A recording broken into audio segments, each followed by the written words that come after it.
So this is episode 4 of the Neuropunk Press podcast. Today we got a guest. Our guest is Dawn. And Dawn is someone who I met damn near, what is it, about 6 months ago now? Dawn? Yeah, it sounds about right. About like that. And the long story short is that the series of interconnected synchronicities that brought us together has been pretty profoundly consistent to a degree that I just had to be like, I have to pay attention to this. There's something going on here that is relevant to me in a way bigger picture consideration than a lot of the things that I hear going back and forth in my communities and my awareness of community. So I just want to take some space to say welcome, Dawn. It's good to have you here. Appreciate it. No pressure around anything because we're basically kind of just figuring this out as we go. Right? Okay. Word. So with that in mind, before I kind of prompt anything, does anybody else want to step in and say hello or say anything in particular? I'm good. I'm just ready to rock and roll. Word. Anybody else? I'm just happy to be here. It's a beautiful day. Let's do this. Yeah. Brad. Looks great in California over there. Fuck it is beautiful. We're about to get smashed on this summer. It's about to come down with a heat hammer that is going to be like, we're probably going to go up in flames again as a state because it's going to be hot and dry. But it's nice in the meantime. So I'm not going to lie. Like I have like grief coming into this podcast. I was thinking of all the synchronicities and I was thinking about all the amazing aspects about every single person involved. And like, no matter how I'm trying to focus on creating the things I'm trying to create right now, just what's going on in the world still just keeps interjecting into my spirit. And it's like, I can't ignore it. And it brings me great.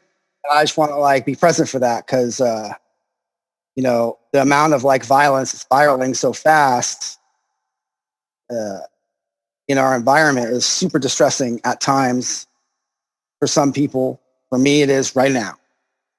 And I wanted to like ask any of you if you're aware of the story of Adrian Schoolcraft.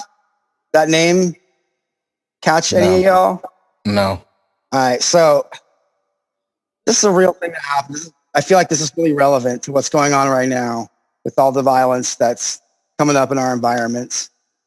Adrian Schoolcraft was a police officer in New York who from 2008 to 2009 secretly recorded all the police in his precinct to specifically show, hey, this precinct is like going out and fucking with people to generate numbers, to generate funding. And he recorded proof of all of that. And so I think it was 2009, he brought it to the department's awareness. And prior to that, he had been demoted to a desk job because he had talked to a psychologist on the force and said that he was having strong negative emotions around the stop and frisks that he was being forced to do and other people were doing and the policies they were enacting. He's like, this doesn't feel right. So they took away his gun and they gave him a desk job. And so then when he submitted these tapes that he had to the superiors he was supposed to give them to, he started getting harassed by all the other cops on the force. And it escalated when in, I think it was 2009, the cops broke into his house, forcibly like detained him and institutionalized him on a 5150, like tried to disappear him into the mental health system. And he's since been exonerated. His case was proven. He got a huge settlement. But But I don't know. I feel like I wanted to share that story. I feel like it was really important given all the shit that's going down right now, because not many people are even aware that it happened. Like when we have cops killing all these folks right now, people talk about good cops, bad cops, or whatever that means to them. Like for some reason, this story has just been like coming up for me, and I just wanted to share it. Awesome. It's good. I like the type of work that he's doing, and I think it's he's lucky to get out of it alive, to be honest. Facts. Yeah.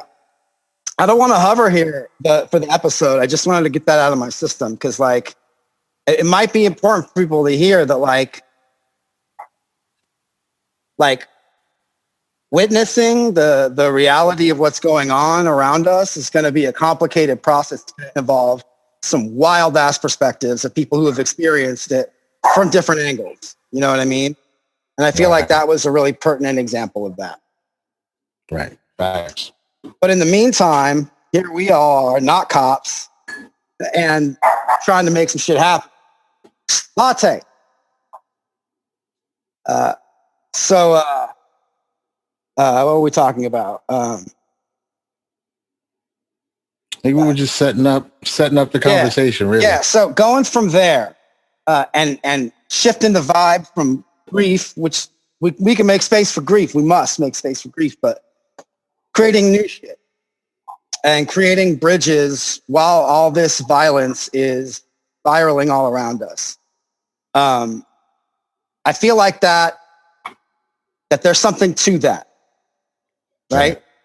And so in having you here, Don, there's like a whole mind, there's like a library of mind information that could be taking, that could be offered to the community from having you here. But like, I feel like a good thing to start with that I'm excited to talk about is permaculture.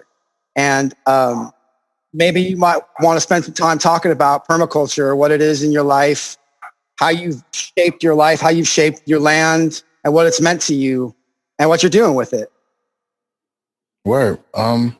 Well, I came across permaculture on the tail end of getting into trying to grow food, from a fear-based standpoint. We started, the whole interest I got in growing food came from watching Doomsday Preppers. Mm-hmm. We were watching this Doomsday Preppers, and we were watching the episode like every day. And it was like, man, this guy has 7,000 pounds of rice.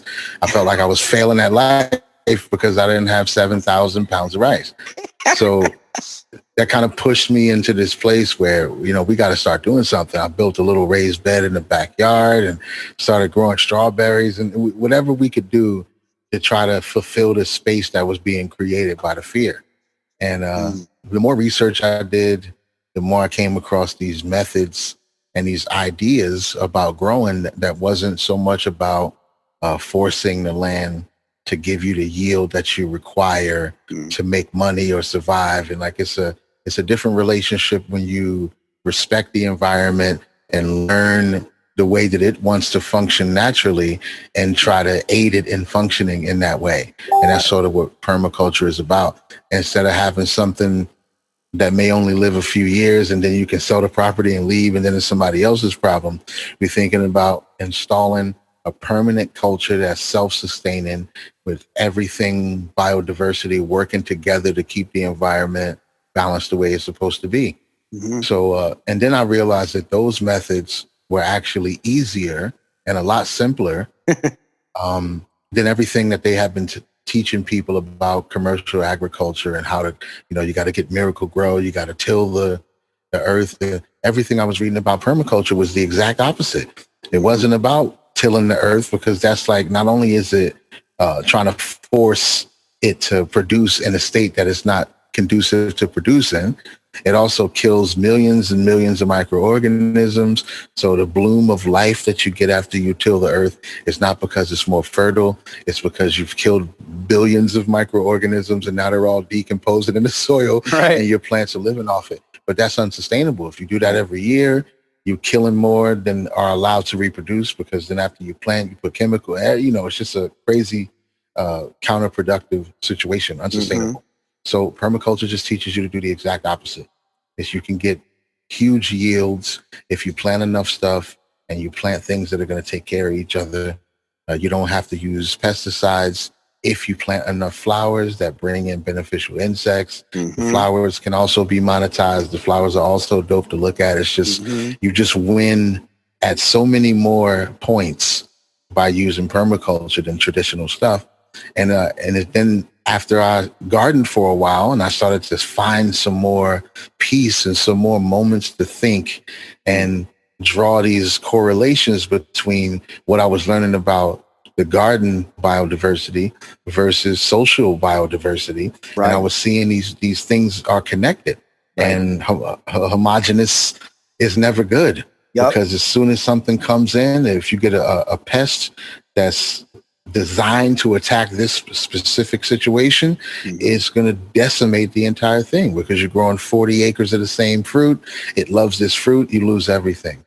Whereas if you have a really diverse situation, it might hit a few trees out of the 400 trees that you have planted, but those, other things are still growing and producing, and it's less likely that pest will have time to grow to the number where it becomes a real threat, because you have so much other things going on. You got birds here that prey on them. You got frogs that are going to eat them. You got dragonflies and all these things that you bring in with beneficial plants.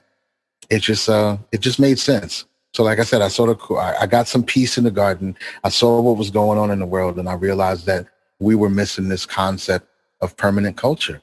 Everything that we deal with is so normalized for things to be disposable, for things to just ball it up and throw it away as soon as you're done with it. You buy a house, before you even move in, your family's like, yeah, just maybe when you sell it, it'll be worth more. It's like, I didn't even get in there yet. Why you already talking about getting rid of it?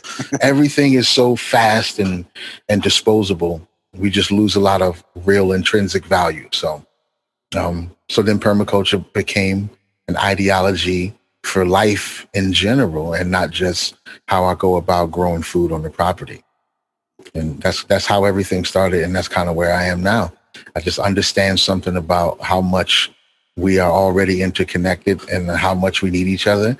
And a lot of our suffering is because we've separated ourselves from each other so much. And we have the illusion of social media bringing everybody together, when it's actually driving a wedge even deeper.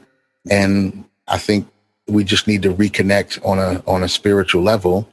And I think that's really the only thing, in my opinion, is the only thing worth pushing toward to try to solve these problems.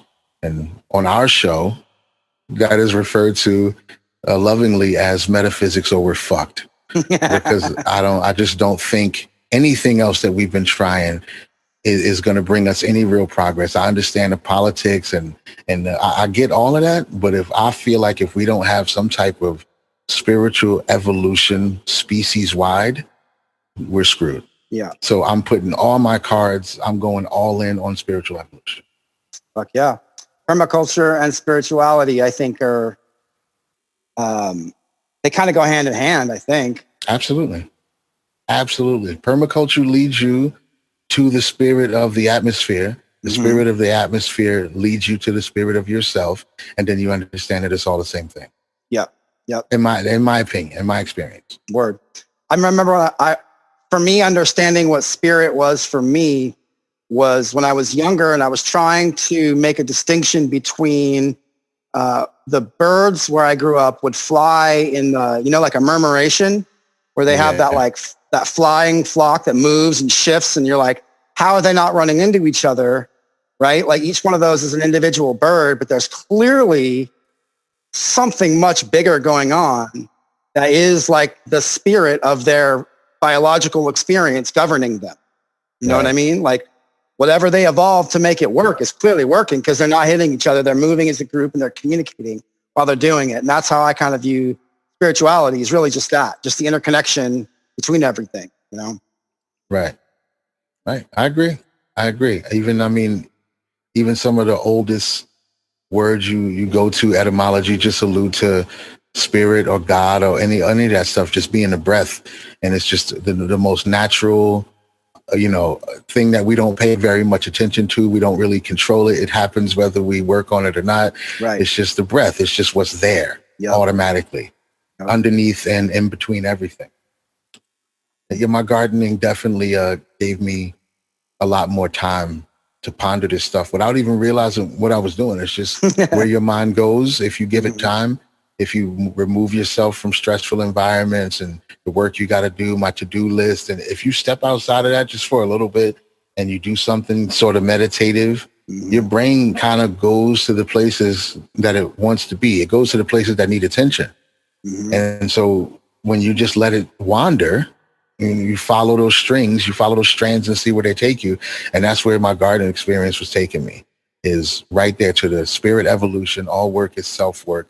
The only thing I need to be cultivating, well, not the only, but the first and foremost thing I need to be cultivating is myself.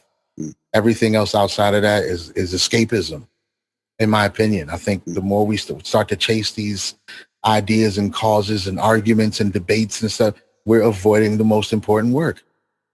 You know, you're getting triggered by shit and people are pissing you off. You're having arguments on social media. You're avoiding self-work, period.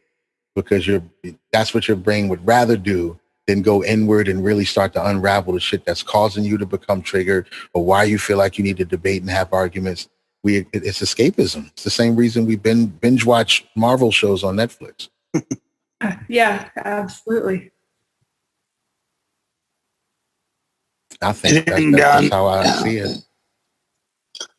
The other thing that brings up, besides all the great point you raised, is by having more dependency and fostering resources, like you mentioned, not having enough rice. Okay, the more we have resources, like you're talking about as for horticulture, will be set for things that happen that may be out of our control, like emergencies, for example. So I think that there's multiple levels of lessons we can take from what we're talking about today. Yeah, definitely, for sure. I mean, that's the beauty of diversity in this conversation. Like, everybody's going to add something that's going to cause us all to process. And like, we need to process what's going on from as many angles as possible right now, because it works to gather information and find patterns within it. Right. And when we're talking about spirituality, we're talking about spirit, like, it's difficult because that means so many things to so many people. And that even if one decides they're not going to partake in any of the, what I like to refer to as like the spiral of American politics, you're going to be connected to it, right? So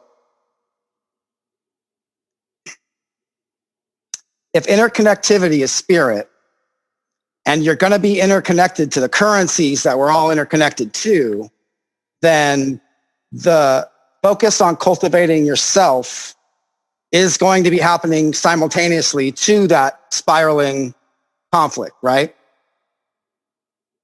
Definitely. Right. Definitely. But when you say connected to it, it's like, is it attachment? You know what I mean? It's like it's a slight difference in perspective. So even to back away from it a little bit, I would say spirit, even to the degree of like a cheerleader spirit, like that kind of thing we say, like, oh, school spirit, just that energy. It's not necessarily your personality. It's just a feeling. It's that energy. That's what it's cultivating that and learning how to use that to your advantage. I would say, even if you don't go deeper into the universal metaphysics of it, just that energy, because that energy is tied to real physical feedback, biological feedback, which is the root of the science that makes the spirit and metaphysical makes more sense to me, because there's got to be an evolutionary benefit. So that we know that on the left side, we have, say, fear and regret and those kind of things, trauma. We know, because of how big our fucking brains are, we can recreate or even perceive of things we are afraid of that haven't even happened. Truth. And we can give ourselves a reaction, a physical hormonal reaction that is connected to if it would have really happened. The same way you would feel, the fear you would feel if something jumped out at you and almost scared you. If you imagined it hard enough, your body will release the fear chemicals. 100%. 100%. right? I mean, So if your body releases the fear chemicals, we know what fear chemicals, stress hormones do to us. It lowers our immune system. It affects us in measurable ways, right? So if we look at that on the other side, to the right now, we have gratitude, and this is high emotional vibration, whatever you associate that with. Happiness, you remember going to Disneyland, waking up on Christmas morning. If you imagine all of that stuff hard enough, your body will deliver gratitude chemicals, high vibrational emotional chemicals. And we know beyond it, we know objectively what they do to your body. They raise your immune response. They help you at problem solving, and like the whole, I'm going to have a great day because I said so energy. That shit has real physiological, measurable biological effects. Right. So which one is more beneficial, right? Am I going to let the fear guide my experience and also the stress hormones help destroy my body? Or do I master the skill that humans have to create joy in my mind for my current situation, gratitude for my current situation, or even thinking about how dope it's going to be when I finally get to the place I want to be? I get to experience that reward today by envisioning something that hasn't even happened yet. So that's like time travel. That's like quantum. That's some wild shit to be able to do. And we kind of just have trained ourselves to ignore it. But the fact that I can imagine going to Disneyland and I can generate euphoria in my body. I didn't even have to go to Disneyland. Yeah. Now maybe Disneyland just saved might like be $300. more fun. Right. It might be more fun. You get to ride the rides and actually being there, but I'll get a real euphoric feeling in my body from imagining it. That's gotta be, that's a superpower. Exactly. It's an ability. And see, this is where this conversation, the rubber meets the road at the conversation of ability, because people are going to approach this reality from as many different bodies as there are to physically process it. Right? So that means two people could be experiencing it in ways that seem to contradict each other. Well, this is psychological. So, and there could be a psychological blockage. There could be a real physical brain problem. There could be nerve damage. There could be all kinds of things that may block that psychological process. But outside of that, it's accessible to anybody who's willing to do the work to train the mind. And I would say that's mind accessible. Functions. Even with poverty and stress create brain damage. Absolutely. That's been documented as well. So someone coming into this conversation who's experiencing physical trauma can still access this. It's just going to be their individual conversation of that. Right. And so that's where we as a community can support each other in that is where I think the bridge between individualism and collectivism exists. Right? Like the safer you are as my community member to access that conversation for yourself of literally shaping your body where you can based on your authentic expression of living, like supporting my comrade, my community member, my family member in that, it's a win-win for everybody, right? Right. So that's a truth that exists simultaneously with this spiraling conflict that we're all connected to. Right. I mean, think about it like this. From a medical perspective, taking what you're talking about, Don, and then putting it in light with like the placebo effect. Exactly. Like how that exactly. When I learned what the placebo effect was as a young man at the time, I was like blown away because I had to have someone break it down for me. And I was like, hold on a second. You mean people could just make up that they're better? Right. And they were like, yeah, but that's just some nonsense. I was like, what? Right. Hold on. They call it the placebo effect. Just calling it the placebo effect kind of disarms it a little bit. Perhaps. What's up, Peter? Would it be okay if I jumped in? Please. And I'm going to take, if it's okay, Don, everybody, a slightly different tack. I really like what you're saying, Don, but I also think that we need as a collective to take everyone's feelings into account and know that sometimes that may be more difficult to do than other days. I know growing up as I have a disability. I'm a quadriplegic and have a wonderful life and have a lot of privilege, work full time and very active in community. But growing up, people would sometimes tell me something that sounds similar, that if you think a certain way, you have to create your own situation and think a certain way and be positive.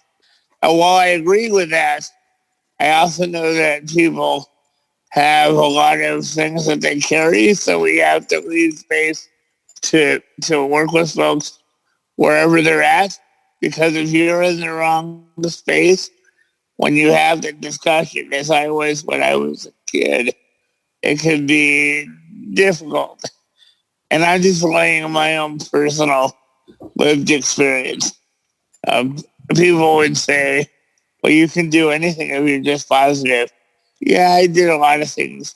But they use that sort of pretext around telling me that I could walk if I believe hard enough or visualize it.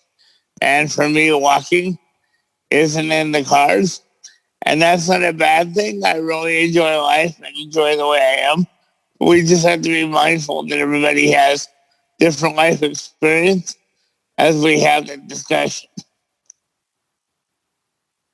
I agree. I completely agree. Everybody's experience is their own, which is why I just kind of give my personal experience, and I try to stick to things which is why I go to the science. I try to stick to things that's measurable and available. The spirit side of it is different for everybody, so it's harder to lay that out and tell people which way they're supposed to go or how you're supposed to approach these things. I'm just talking about the actual neurology available to humans to create emotional states that affect our bodies. That's just a reality that most of us don't really know about. Most of us don't understand that that's an ability we have. And like I said, the placebo effect. Calling it a placebo effect kind of blames it on the pill. It's human consciousness doing the work. It's literal miracle shit that the medical industry writes off as some random. It's like, oh yeah, you just take a sugar pill and you get better because you think you took medicine. Like, hold on, can we talk about that for a second? Like, how is this happening? It's the human brain, it's consciousness creating physical change in the body. That shit is magic. I agree. So there's two things I wanted to bring up to bridge this conversation in its complexity to some really practical shit. One is that I'm pretty sure everybody here agrees that a fundamental component of this conversation is compassion, right? Like, does anybody disagree? No. No, everyone's on board. No. Right. So that word, I've been struggling with that word for a long time in my life. And the best handhold I've found for myself is just, at least from, I gotta upgrade this thing for some reason. So I gotta upgrade my account. What the fuck? Oh yeah, I think. What the fuck is this? Yeah, Zoom has. What the fuck? If it's a certain number of people, then they give you a limited amount of time. All right, I accept it. What I can do too is we can use my account. That would be helpful. Maybe next time. It looks like I got it sorted out. Hold on. I'm just seeing time countdown right now. Oh, they're about to put the kibosh on us. Well, I'm wondering if you can switch hosts and extend your time that way. Why don't you? I don't know if that's going to affect the. I don't, because this has got to go to someone's hard drive, so it would have to be handed back to me to record it. Because it's not even, dude. Just makes these programs. Can you make me the host, and I think I can save us. Hold on. This is why Skype wins. But you can't do. You can't do multiple audio recordings, can you? No, you don't get multiple tracks. Right. You just See, get we gotta one have track. that. Yeah, we gotta have that. That is crucial. Jesus Christ. So I'm gonna hand the hosting over to you, Peter, and then you hand it back before we hang up so I can get the files on my hard drive. Cool? Got it. All right. So I need to go. This is ridiculous. So how do I do that?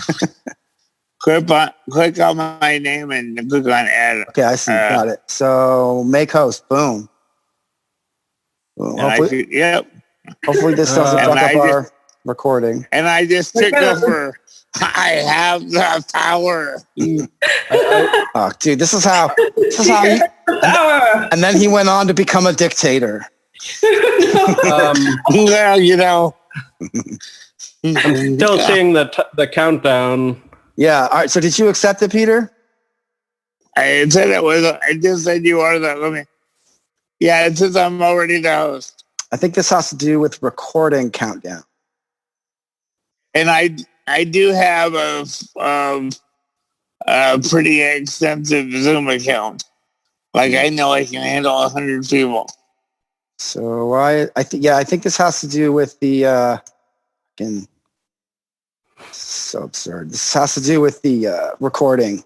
It won't unlatch the recording to give to you without causing it to break, and you are gonna have to assign it a hard drive. Can you hear me? I can hear you. Yeah. Okay. Oh, I'm gonna fix this real quick. Get fix this real fast.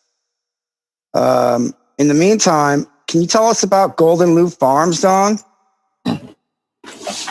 Golden Loop Farms. So yeah, that's Golden Loop is just the name where the place where I live. And this is where we started our garden project. This is where we started growing. We got 1.5 acre property about 7 years ago. About 7 years ago. And as soon as we got here, I think we were here about a week or so, and we started to buy chickens, and we just went all in immediately. And now we're up to maybe 40 something fruit trees, a bunch of different edible plants. So we got bunnies and chickens, and we just grow as much food, flowers, medicine as we possibly can. Just as much as we can. And I'm still going. I mean, when I was listening to you talk about what you guys were growing on your land, one of the things that popped up to me was that you guys were growing so much food, you had to hand it off to your neighbors. No other choice. And it was one of the most beautiful experiences I've ever had. I absolutely had to give it away, or it was going in the worm bin, or it was going to be compost. It was too much of it. It was more than we could handle, so I had to give it away. I was anxious to give it away. I needed somebody to take it from us so it didn't rot. Seriously. So to have an armful, like you're carrying a baby, to have an armful of banana racks to take to my neighbor, and I'm just like, I really hope she wants all these bananas. No scarcity mindset at all. No, am I going to have enough bananas for us? None of that existed because we had so much. My only option was to find other people who wanted some bananas. And it was great. It was a great feeling. And that's how I want to be able to give all the time, regardless of my situation, regardless of my personal circumstances. I want to be attached to the ability to give shit to people and be able to help people out without wanting anything in return and without thinking that I'm going to lose something in the process. It was awesome. It was great. I mean, I know people are remiss to labels. And so I want to avoid them for this conversation. But a lot of what you're talking about, I feel like it's just practically relatable across a great deal of perceived divides. Like when I think of permaculture and I look at where I live and I see the amount of land that's available and how much food isn't growing on it because of how everybody's divided it up, I'm not going to lie, I get depressed. Yeah. It's an idea. It's literally just an idea that stops the entire environment from just becoming this blossoming garden. Right. It's wild. Where we've let fear does a lot to keep us separated from each other, and not just fear directly of each other, but, fear of scarcity and not having enough. And what if, so that does a lot to keep us apart. But like I said, it took this experience here. I didn't come to this conclusion just, sitting down, smoking a spliff like, hey, I should give food to my neighbors. I had to grow more bananas than we could possibly fucking handle. Right. I had to forget to check the chicken coop for 2 days. So I go out there on the third day and it's 46 eggs. What are we going to do with 46 eggs? And we're getting 12 more tomorrow. We're getting 13 more tomorrow. So what am I going to do? I got to give them away. I got to give them to the neighbor. The tree guy comes by. He drops a load of mulch. Try to, give him some eggs, give him a Ziploc bag full of mulberries or something. It's like, when you have more than you need, I guess that's when, I don't know if it's about character or anything like that. It's just when you have more than you need, if something is revealed about you, whether you would rather, throw it in the compost or just walk it over to your neighbor's house or put a sign outside your house that says free bananas and just put them on the table. So yeah, it was, to me, as far as I'm concerned, that was my only option. I hear that. And go ahead. Peter, did you want to speak or somebody else? I think that goes kind of part and parcel with our work we're trying to do around mutual aid. Because wouldn't it be good if we get harnessed? And I'll use the bananas as an example. But we could,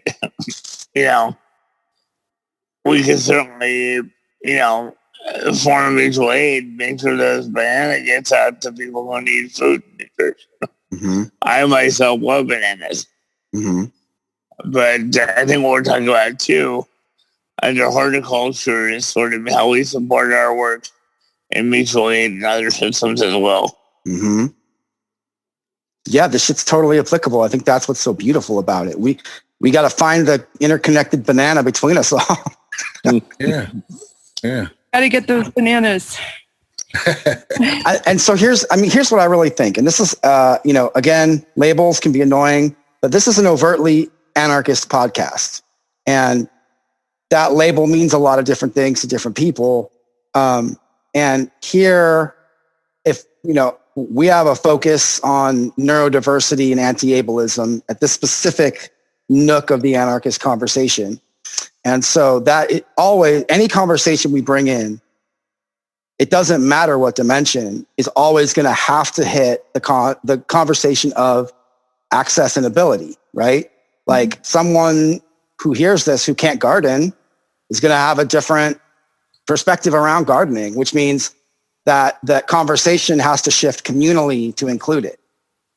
And if we know that between us is this incredible power of creating abundance always, if that's the stable truth, it doesn't matter as we shift how we organize. And that shifting chaos of our consensual changing needs that we use to adapt to each other in consideration through compassion to find out where people are hurting, to bring need. If we keep that principle of there's always this abundance between us, it in theory should go through to every interaction. The time ran out for the recording. Oh, I upgraded my account, so it's good on my end. It says it's still recording. It is? Recording. Okay. Might need to refresh. Oh, okay.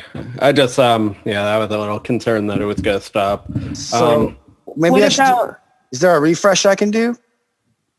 Oh, it's good for, good for me too. I mean, it's saying, I'm seeing the recording, the blip is blinking on and off, but... Well, it's good on my end. Yeah, okay. All right. So what I was saying is that these principles, I think, they can go anywhere. That's what I'm trying to say. Yeah, I think so too. And that matters if we know that there's going to be these cycles of violence that interconnect us in various ways, some of them conscious, some of them unconscious. I mean, it means we can, in theory,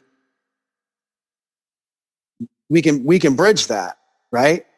If we can wade into that somehow without just continuing with those principles, it would stand to reason in theory that the quote unquote spirit of that, if there was a way to cooperate around that, would emerge. The order from the chaos would emerge. That's what the O around the A is in anarchy, right?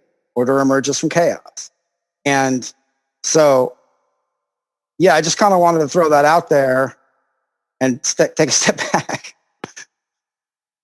I feel you. I think it's true. I think something will come out of it if the people who are involved, the majority of the people who are involved, have a core set of principles that are not being abandoned for personal gain. If everybody's quote unquote on the same page, as difficult as that is, then yeah, I think it'll work perfectly because it is applicable all across the board. Mm-hmm.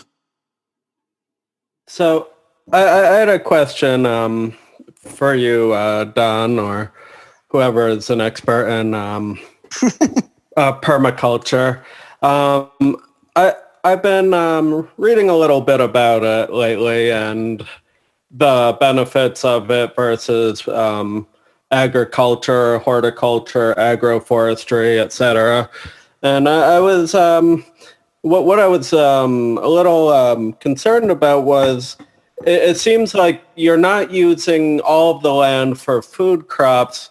So, like, on one hand, I'm seeing that in the long run, it's better for the soil, so it doesn't degrade the soil too fast with all the tilling and whatnot.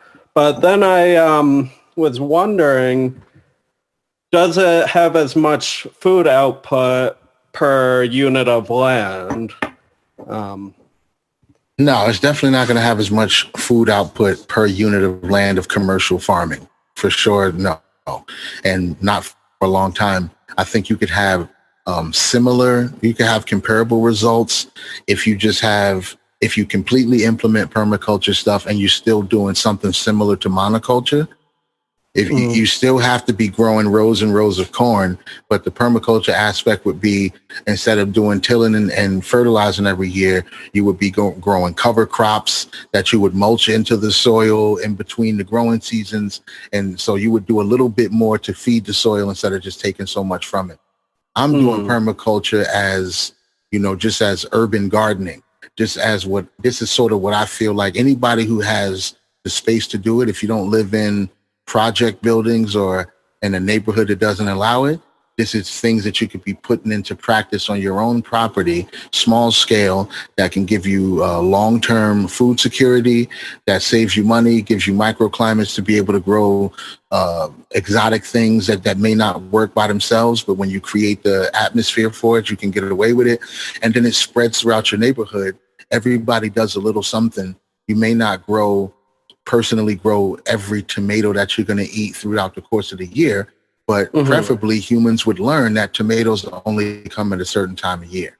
Okay. So either you learn how to can it, you make your sauces for the winter, but it's like having access to it all year long is just a way of thinking that we're going to have to eventually abandon, but it's just not true. And our demand for things that are out of season is a huge part of why we have such bad agricultural practices. So a lot of this is going to be not only replacing permaculture, using permaculture to replace regular commercial agriculture, it's using permaculture to instill a new set of values in the human consciousness that can lead us to a place where we're putting less pressure on our farmers. We know we're not going to get strawberries this time of year, so nobody's asking for them. It's a whole consciousness that comes with it. And it may take 15 or 20 years of the majority implementing this kind of stuff before we start to see that same level of abundance and accessibility. But I personally think the abundance and accessibility is what's killing us. We throw away thousands and thousands of pounds of food every single day in every single city at every single grocery store. Yep. But then we wonder if a permaculture is going to produce as much as it's like we already throwing most of it away anyway. Right. Most of it's going in the garbage. Yeah. So we need to pull back these things, implement better practices that have long-term environments, long-term positive effects on the environment, shift human consciousness a little bit, and everything changed. And we have a sustainable system that feeds people the shit that they need when they need it, and it doesn't destroy the land for the farmers. Okay. And really, people should be, food is a right. It's not only a need, food should be a right. And we have enough food to feed everyone who needs it. This is another way this could be done. And, it brings up issues around, for me, like, for example, for folks that have housing challenges or houseless, there are restaurants that used to, moreover, offer food to folks out off peak times or after their store closed. And, that's prohibited in a lot of places now, but this is another way to fill that need. Because we really have to look at food access, food insecurity, and housing and food. Those are rights issues. Everyone should have a right to eat. Everyone should have the right to have a home. Mm-hmm. So there's a bunch of stuff that comes up for me around this. And I part of me wants to bring up some interesting topics. And another part of me wants to shift the perspective a little bit without pivoting away from the point, without diminishing any perceived goals or any harmonious vibrations that are emerging. And I don't want to put anybody on the spot either. That being said, Suzanne, you have been working really hard on an app that's really relevant to this, if I'm not mistaken. I've been trying to figure out ways how we can use technologies to connect people with food, especially. I was just kind of playing around with some designs that I thought might work, and then hoping to have people test them and make sure that it will do what we want it to do. How are we going to connect food co-ops, such as Don's food co-op, to people who need that, who have that need. So no, it's okay. So, because you showed me your work, and I kind of wanted to I don't know, boost you. I don't know what the word is when you're hey, look at this cool thing and this cool person that's relevant to the conversation. So I wanted to boost that and just bring forth that it's super fucking relevant, which is as a lay person who doesn't know how to make apps, when you were breaking it down to me, if I was to describe it from my perspective, it's you're basically trying to create an app that creates a connection for a user who's I need to know where to get food right now.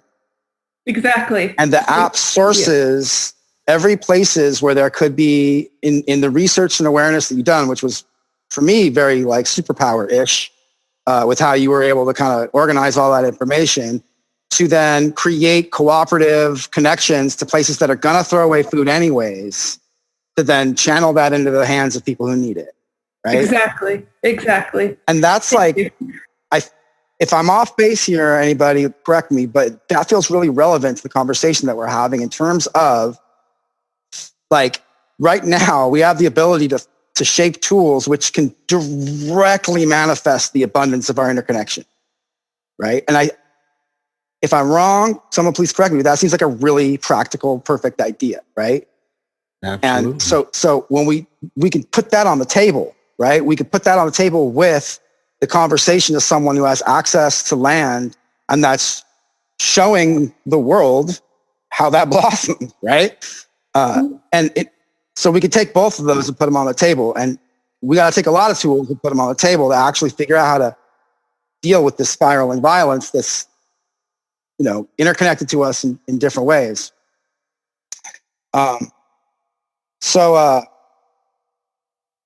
Anybody got anything to add or they want to say, or any questions? Well, I was going to ask something going back to the urban food production that Don brought up.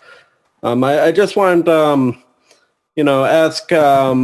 Okay, so I live in Syracuse, New York, and it's kind of notorious for food segregation. And one thing I recently learned is that people prefer to call them food swamps versus food deserts because the reason for that is there's an abundance of food. It just isn't nutritional food. Oh yeah, that's perfect. Yes. I see what you're saying. So that was just something. I met a professor from South. I think he was from Miami, but he was a great guy. But anyway, what I was curious about is I know that has to do with how the land grants occurred in the 1800s and 1900s that were primarily taking land from the indigenous populations and giving them to white people exclusively with so I was just kind of getting at this idea of urban farming bringing the agriculture into the cities to provide for those who don't have access to the food. I guess it wasn't a question, but it was, hopefully to start a discussion. Hell yeah. Oh, yeah, that's powerful shit. I mean, there's some of that going on right now. A lot of people are buying cheap land in the city, and instead of building on it, they're turning them into community gardens and things like that, which is super dope. I love it. But I think the more people acquire land and use it to farm, and even in some spaces where they might not necessarily have ordinances in place, just get people accustomed to the idea of putting in either first native plants instead of the bullshit you buy from Home Depot, the shit they sell you that's grown in other states and it looks beautiful when you buy it, but it's destined to die 8 days after you plant it in your yard because that's all it can do. You know what I mean? So planting native flowers, things that support your environment, that's going to bring in the hummingbirds and the bees and everything else that you want to see anyway. And then you plant, the first thing you go to, I would say, is perennial food hedges and stuff like that, perennial edibles. So things that you don't have to plant every year. You don't have to keep collecting seed and replanting it. You got edible bushes and stuff like that that you can pick from all year long. I know it's different here, but probably in Syracuse, the hardiness zone, you probably get some serious winters. And so it's a little bit different situation. But there's always things that you plant, and even if they die during the winter, they come back in the spring. And I would focus on those first. And the more people, it's a consciousness issue. We always come back to the same thing. It's not so much as the laws and the zoning. Is sometimes that can get in your way, but it's just the idea of people thinking I have to have this, manicured lawn that doesn't produce any food, but it looks really nice, and I complain when my neighbors is a quarter of an inch too tall. And it's just this consciousness that we have, and it's been normalized. So when they see somebody put mulch on the ground or they start putting edible things in their yard, they're like, "This guy's crazy. What are you doing over there?" They get mad. yeah, this guy's growing food. What are you, a psycho? I know, this guy's doing stuff for his community. We need to fix this. Right. Yeah, you got butterflies and hummingbirds over here. Yeah, we don't want community work going on. Yeah, I mean, I've experienced it. I got neighbors that ride by my house in their little golf carts, and they look at me like I'm a nut job because that's just how they feel about it. They cut their grass all the time. They blow their leaves into a pile and burn them. Me and my kids go across the street and collect my neighbor's leaves. I get her leaves from her yard and bring them on my property. So like, cool. don't burn these leaves. Give them to me. I'll take them right across the street. And they're going to sit in my yard and compost and grow fungus underneath the soil for the next 5 years. And I do it every year and just pile them on. And it's just creating free food for my trees. So I basically turn my neighbor's leaves into peaches. Basically. That's awesome. Brad. And it's something that most people can kind of implement a little bit here and there. And the more people it spreads to, and now we ride around our neighborhood now, I see mulch piles in people's front yards. I see fruit trees going in the ground. I'm like, yeah, something's happening around here. And people see it. The more it spreads, I mean, people, they walk by my house and they stop and talk for 10, 15 minutes sometimes. They're just like, what are you doing over here, bro? What are you doing? Yeah, you jog past, you jog past 8 lawns, and then you get to my property and there's 7-foot tall sunflowers and edible greens everywhere. So it's different. And here's the cool thing too, is that this conversation, if you look into it, people like all over the world are figuring out how to do that in different environments where they're all mashed up to each other too. Yeah. Like you see those vertical gardens going up. Yeah. Oh yeah. You know what? There's some places where I don't think you're required to, but it's just a given that you're going to put a garden on your roof. Right. There's a lot of places where they have, I think a lot of places in New York, actually. I'm not sure exactly what part, but I know there's roof gardens in New York. There's roof gardens all over the place. And it's beautiful. Yeah. Living roofs, man. It's awesome. It's fucking awesome. We have the capacity to just explode abundance in any direction when we cooperate. And nature is a fractal of abundance. Truth. That's just what it is in its essence. Mm-hmm. If you take a tomato seed, and I've told this story 10,000 times, right? It's just beautiful. It's such a beautiful illustration. You take a tomato seed, you put it in the ground, you grow a tomato plant that gives you 15 tomatoes, and each tomato's got 300 seeds in it. Mm-hmm. This is just what nature does. You plant one seed, it takes 6 years to grow into a mango, and then it makes mangoes for 35 years. Yep. If you treat it right. And then from a permaculture perspective, in terms of the complexity of permaculture, if a group of human beings were to like just follow that pattern, like, let's just, it's this many tomatoes makes this many seeds. Let's plant this many seeds, get that. If they were to follow it, they're gonna run into the conversation of that in the environment. Right. And we have too much. We have more than we can deal with because that's what nature does. Or tomatoes don't grow well here. Oh yeah, you'll figure it out. You'll figure it out. That's something about the environment, the zone that you live in. You have to know your zone, your climate, and what's available to you.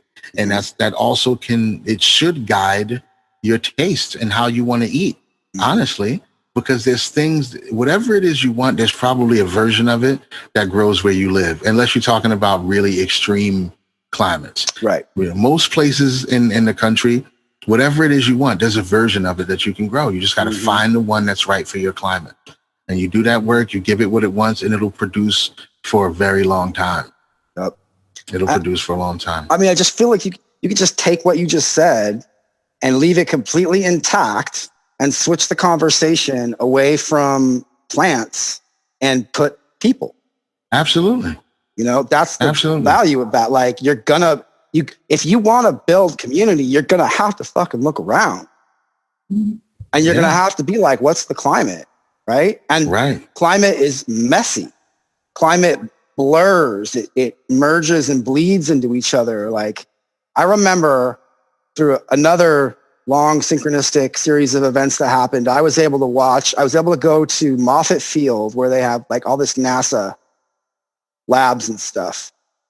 And I got to watch on this big screen. Do you guys remember a few years back when they launched that satellite that was supposed to go alongside? It did. It went alongside a comet and then and then shot another probe into the comet so that it would do this precise explosion that would shoot a bunch of the comet into a collection center in the probe, which would then go back to Earth so they could study the comet.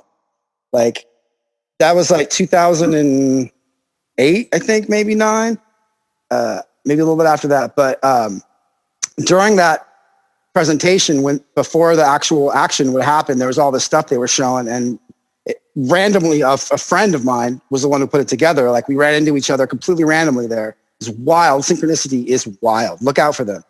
And he had gotten this job making visual art off of actual NASA data of climate. So it was basically 3-dimensional models of actual data that allowed you to perceive the environment in ways that you couldn't just by living in it, right? And there was a whole lot of stuff they did, but the one that really, like, I was literally in tears. I was like, this is so beautiful. I'm witnessing something I've only ever been able to conceive of. It was a portion they called the breath of the planet. And they had taken massive amounts of data from all over the world of like humidity, temperature, biodiversity, just all these vectors of data. and punched it into color across the planet, and then basically hit play. And you watch the seasons like this breath. It was over like 5 years of this respiration of the planet. And it just hit me. I was like, there is no edges, right? Where does the inhalation of winter end for the planet? It didn't. It just changed everywhere else. And then as the exhalation of spring, you'd watch the data of like cold and ice and life and bloom merge in real time as they sped through the planet's breath. And so that's everything. That's the plants, the animals, it's us, it's the wind, it's the water currents, it's all of that, all part of this breath. So it, from an anarchist perspective, if we're trying to diminish rulership, right, and empower community and the individual in the community to rule themselves cooperatively, right, I don't know where the conversation of social boundaries becomes efficient from a fixed place. It's like we have to be dynamic. We have to be move. We have to move. And how do we organize within that? And so that's why, just to bring it practical, this conversation, this weird ass conversation, this spiritual conversation we're having of the fact that between us and perhaps between everything around us, there's just this abundance that we can access like that, right? Just by simply changing ideas. Simple shift of agreements across a series of miles could profoundly change the amount of life that blossoms, that feeds everybody in that community, the animals, the people, right?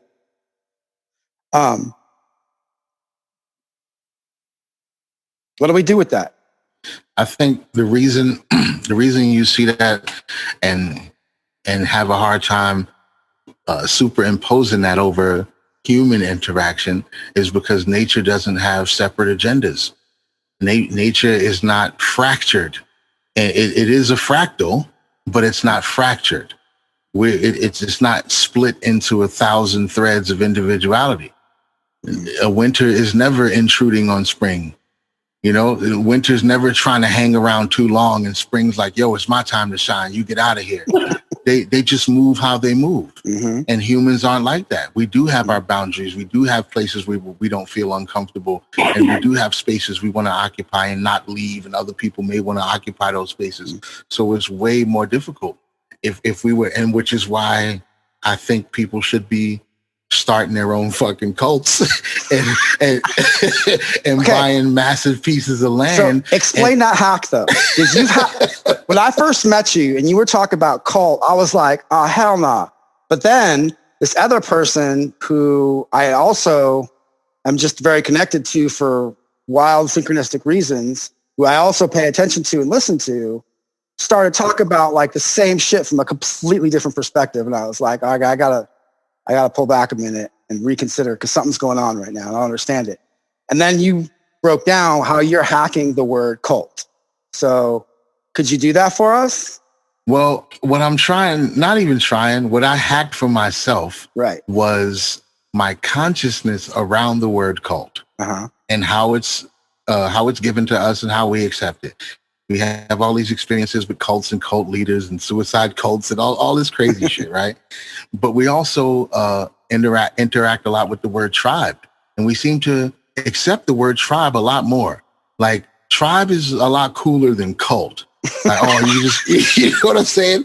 I got to find my tribe. You can say that. If you say I got to find my cult, that's a whole different, it's a whole different situation in the room. Yeah. So, but the reality of it is tribe as a word, the etymology of that word was created from a concept of pre-existing division. That's where tribe comes from. It comes from pre-existing division. It's a tribunal created from 3 separate factions. And it's not a tribunal that was created to merge the factions into one. We still remain 3, but we're going to make sure everybody gets treated equally. It's the tribunal. We still the red team, the blue team, and the green team. It's not one big team, but we're just going to have one red leader, one blue leader, one green leader all come together and figure out how none of us get screwed. That's the root of tribe. That's where it comes from. cult, the root of cult is the same word as cultivation. Right.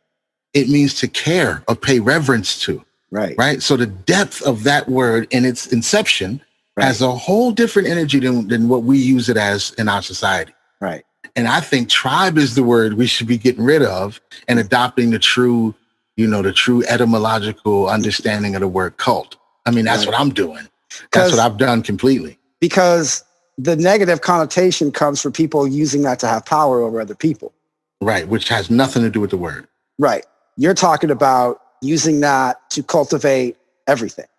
To cultivate. Exactly. To cultivate, period. To cultivate. Right. To cultivate. It by itself, cultivate means to bring it to a higher state of itself, to help it be the best it can be.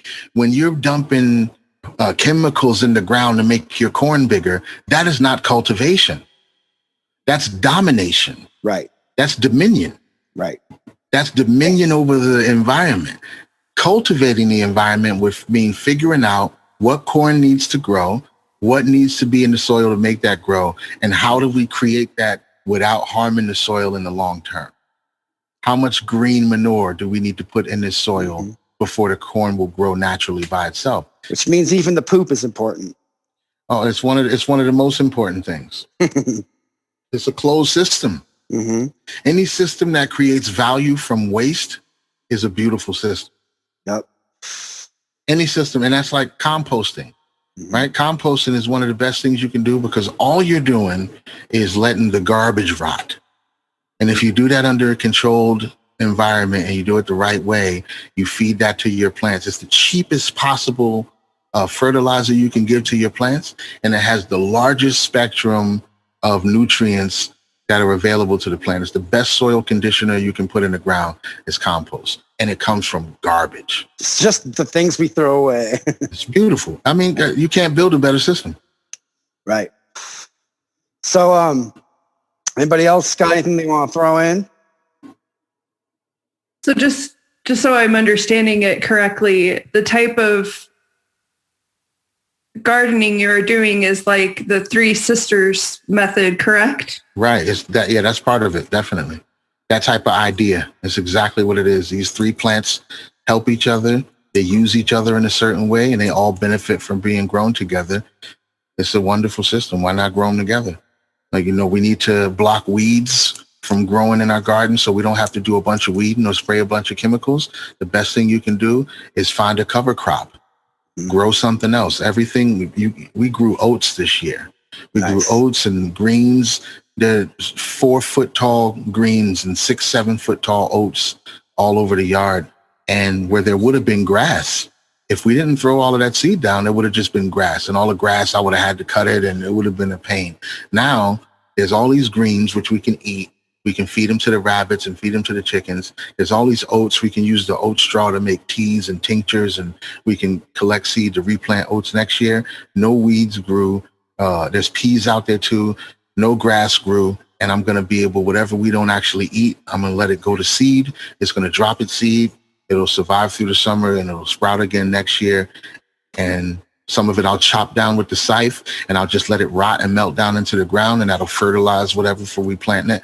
And it was just because we took the initiative to grow cover crop instead of waiting until spring and saying, okay, now let's get the Roundup, let's kill all these weeds. It doesn't make any sense.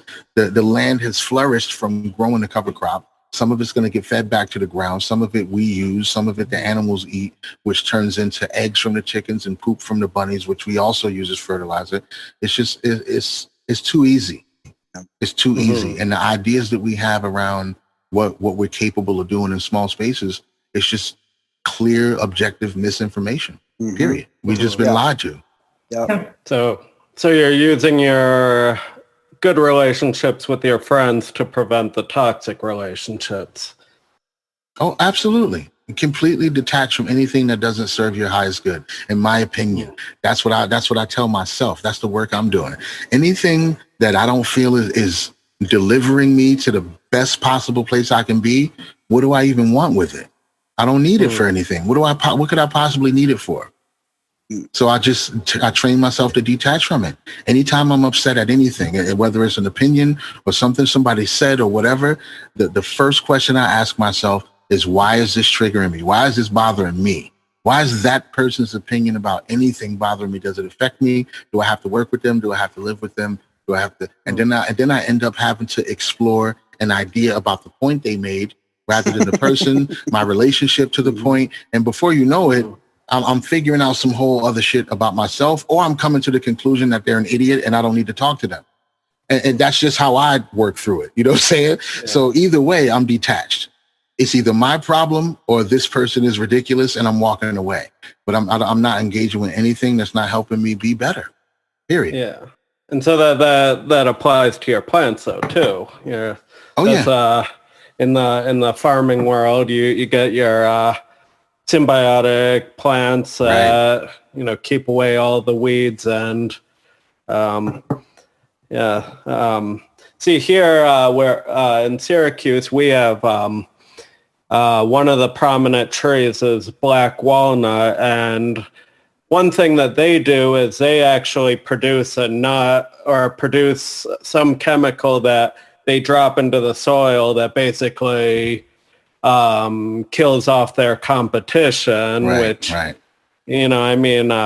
that's something I could see as being a challenge in, in permaculture, is knowing the plants in your microsystem and ensuring that the plants that you want to grow are compatible within. Right. That's right. Exactly. There's a few things that do that too. There's eucalyptus does the same thing. It has chemicals in it that stop other plants from producing, especially young plants. Yeah, that's actually a thing. This conversation. I want to bring it back to what you said earlier too. You made a point to specifically mention indigenous, consideration for the plants, right? Like the plants that are indigenous to the hardiness zones that are adapted to just thrive, right? Right. And serve the environment. Yeah. California is an example of that, not happening. That's one of the reasons why the state goes up in flames every so often. I'm not an expert at this, so I'm going to probably fuck up some of this, but the grass that occupies, as far as I know, everything I've ever seen across the hills of Southern California before you start, and even up into Northern California, it's not the same grass that is indigenous to the land. And it's grass that was brought over when the colonizers came over with their cattle and they needed a cover feed that fit them, right? So they took grass from Europe in a place that was super wet, that the grass had developed a specific, that's not even close to a word, a specific root structure that was meant to thrive in such an environment. But when it got here, what it ended up doing, because it ended up taking over the grass that was here that had longer roots, that held moisture in the environment in a different way. So the grass that took over changed how much moisture was in the land, which affects the atmosphere, right? Which the relationships of ecology are so complex that you can't not talk about every aspect that is impacted, right? I mean, even the concept of indigenous bees, there's this fetishization of bringing back bees. Everybody seems to be talking about bringing back the European honeybee that we're all used to, but those bees are decimating all the different indigenous bees across all the microcultures in all kinds of places as that process is cycling. Right. So there's got to be corrective shit, and one of the things I've heard you talk about, Don, you articulated this really well in a conversation that I feel is very, very complex, is the conversation of corrective behaviors. Not corrective, but if something's spinning at a certain unit of torque and you want to apply a brake, you might also want to apply a counter torque, right? Right. You talk about that in your observations around social interactions, about how people will, behaviors will emerge to counter something and add force in resistance, right? Right. That's something that is on just an elemental data level, I think, important to recognize, right? Because that's like conflict can live and often does, right? Oh, absolutely. Yeah, I say all the time, it's not like when somebody's driving and they swerve to avoid something, usually that's not the thing that flips your car. What flips your car is the overcorrection. When you try to swerve back and get back into alignment, that's what destroys you. You know what I'm saying? And I think that's what happens a lot of time through these cycles with humans. That's just what happens. We go too far one way, and then the thing that tries to bring it back to balance overcorrects and goes too far the opposite way. And we go back and forth until we try to hopefully find an equilibrium somewhere. Right. But yeah, the overcorrection is powerfully dangerous. But it's almost a guaranteed though. Oh, it's absolutely guaranteed. 100%. It's inevitable. It has to happen. Right. Yeah. So unchecked patriarchy gets you radical feminism every single time. They're counterforces. They're counterforces. Right. Yeah. It has to happen. You can't just go too far left and then find immediate balance. No, you're going to go too far right. Right. Well, so I mean, if we're talking politics, though, it helps to evolve from the just left-right distinction, right? Like, no, I mean left and right. Just as if you go too far one way, right? Just like a binary. You're going to have to go just the other way. Yeah, that's just what it is. Got it. That's just how we deal with things. That's how the human consciousness works. It works in physics the same way. Like you said, if you wanted to apply a brake, it's not just this is the crazy thing about all that stuff. The science and the physics, it's just a higher explanation, as above, so below. It's a higher explanation of these mechanisms, but we see them at work in our interactions with each other. We see them at work when we're explaining how to grow good food without destroying the environment. It's all the same thing from the top to the bottom. It's all the same. But we've separated it so much. Yeah. So anybody else got anything they want to chime in? Well, I think overcorrecting is one of the things that's wrong with what's happening. Seems like in society, no matter what you talk about, one of the problems you have is people try to correct the problem and then overcorrect, which sometimes causes a whole different problem.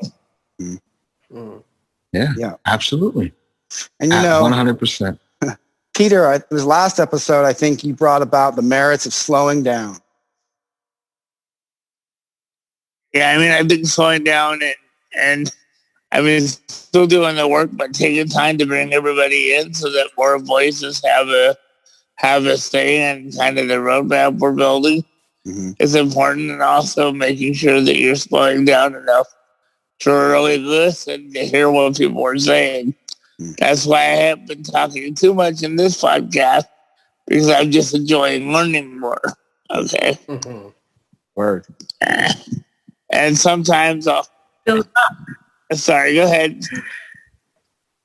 Oh, no, I just said I agree with you. I feel that it's really nice to learn from all our guests that are coming onto our podcast. Yeah. It's cool, too, on a numerological level. The first episode, we had 2 people, so that was 1 + 1 = 3. The second episode, we had 3 people, so that was the second episode was like 2 and then 3, and now we're at we've gotten all the way to where numerologically we're at the 4th episode, and there's 5 of us, so that's 9, and that was for you, Don. Beautiful. It always works out that way with me. Because 9s and numerology are the shit. I don't know. Yeah. Any of y'all fuck with numerology at all? 3, 6, 9. Hell yeah. That's it. That's the secret right there, right? Yeah. Yep. Yeah, I love it. I got addicted to the whole, not all of numerology. There was just a fact about the number 9 and some ideas about it came to my attention in my early teens. And it just changed my life for years. I mean, it still affects me now because I still, when synchronicities, when you look at the time, it equals 9. Like I still have it, but it was huge in my teens. Just the fact that multiples of 9 all equal 9. That to me was the sum of the digits of the multiples of 9. Yeah. So it always equal 9 is beautiful. I love it. Yeah. Yeah. So that just, once I learned that, And then I started to put some other numbers together, and it just became a quirk for me for years. And then my daughter's first birthday equals 9. Yep. If you add up all the digits of her birthday, it equals 9, my firstborn. And I was just like, okay, I get it. I see what's happening. Mm-hmm. Yeah, I mean, it's amazing how that happens, right? Like all those numbers and how they just, in every like point of your life, all of a sudden you stumble on it and you're like, oh my goodness, you do a double take, Yeah. Yep. That's what it was. That's synchronicity, right? Is that what we're talking about? Oh yeah, for sure. Because that shit blows my mind. Like I have experienced synchronicities that my rational mind, I want to prove it wrong, right? Like I want to understand the chances of some of the things I've seen happening and why they seem to happen so often, right? And then the only logical conclusion I could come to personally to just come to grips with the synchronicities I was constantly seeing around me was that like, oh, the synchronicities are always there. In fact, there's more synchronicities that I could possibly perceive in one life. What am I looking for to synchronize? And the synchronicity that already exists will just emerge because my focus is on it. Right. Yeah, that's part of the idea for me about how much control we have over our existence, how pliable our reality really is. Because things like synchronicities, right? You can create a set of icons for yourself. If you really wanted to exercise, you could create a set of icons for yourself, or just pick one and see how many times you can bring it into your field of consciousness. Yep. And then you have to ask yourself, were these things always there and I just didn't notice them? Or did I really bring them in because I focused on it? Right. And so like if you're having a conversation about growing tomatoes with that perspective, those answers will emerge with the pattern that you're allowing to happen. Right. Exactly. Right. You'll be like, oh, the synchronicity of this particular, like say I keep getting shriveled leaves in a certain plant, right? Like over time, after many seasons, that might show that there's like a cold spot in the microclimate or something, right? Like possible. Oh yeah. And then that stuff just becomes, you don't even think about it years and years and years and years later. It becomes integrated into the consciousness, the environment, the context. Right. And you can move around it. Yeah. And I think this is really relevant to what this podcast is, even though I think it could be misinterpreted in a lot of ways. The point is that people are going to meet this conversation where they're at. They're going to meet it in as many bodies and contextual relationships to the environment that there is a body to have this conversation, right?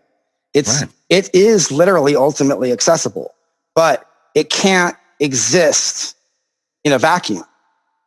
Like there has to be a critical mass where that allowance of the individual participation of the individual is both recognized and supported by the community, and it governs itself by the patterns of the tomato growing and giving seed exponentially, right? Because not because it's right or wrong, because it is part of one school or another, but because actual pattern works.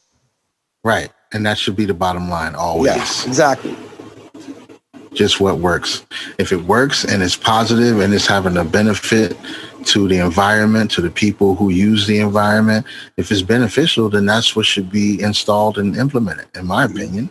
Yeah. That's what I'm trying to do. And this is why part of my gardening process is to completely ignore shit too. Is to completely leave it. I'll plant something and I'll leave it there, and I'm not going to really water it too much. I'm not going to baby it or give it any, false sense of security in the landscape. Because if it can't survive without extra care, then it's not going to live. As soon as I'm too busy to take care of it, it's going to die. And I don't really want something like that in the garden anyway. I need stuff that I can completely neglect and it will be so good in its space that it thrives without my. So that means any amount of extra attention I'm able to give it will just be do that much extra for it, but it's not dependent on me to keep it alive. Right. And taking the plant into consideration, if that plant happened to be like a cactus that you were planting in like a swamping environment, that plant's fucked. Oh yeah. That's just me not knowing what I'm doing. Right. That's just me not knowing what the fuck I'm doing. Right. And so, if we're talking about creating space for the creation of abundance, the capacity to take into consideration the physical environment to the context of whatever we're trying to shape is crucial. Because if we don't know what we're doing, we could just cause unnecessary waste and death, right? Mm-hmm. And then when you apply that to humans, that's still, it translates through, right? The more death and neglect we have around us because of our lack of ability to organize with the understanding of what works for what organism and what doesn't, is just going to create death and neglect, right? So that's critical, right? Like being qualified, that matters in especially in the conversation of mutual aid, right? Because how many people have a desire to mutual aid and participate in building something with other people and just bust right into it without any idea what's going on? You know what I mean? Like, missionaries trying to go to some far off tribe that's trying to stay away from the diseases of modern society, thinking they're doing good, right? Like that these not all movement, like if you're going to have a garden, you're going to need to be aware of where health is at jeopardy at any point because of where it affects everything else, right? Like, what are those species called that are called like hinge species? It's like a species of organism that only exists because of the existence and the impact of other species. And it's a way, if you see that species is in trouble, it's how as a scientist you can tell that one of those other species is in trouble, right? Like indicator species? Something like that. There's a scientific term for it that I can't remember off the top of my head. I think you're talking about indicator species, like if there's an insect that starts dying out, then you know that there's like a certain pH level of the soil that's killing them off or whatever. Right. Yeah, that's indicator species. So the same thing with if there's too many mosquitoes, you probably have a problem with the frogs. Right. It's the same thing. It goes both directions. Yep. So then, understanding that the choices we make in permaculture are gonna, without lack of awareness, profoundly not abundant results, right?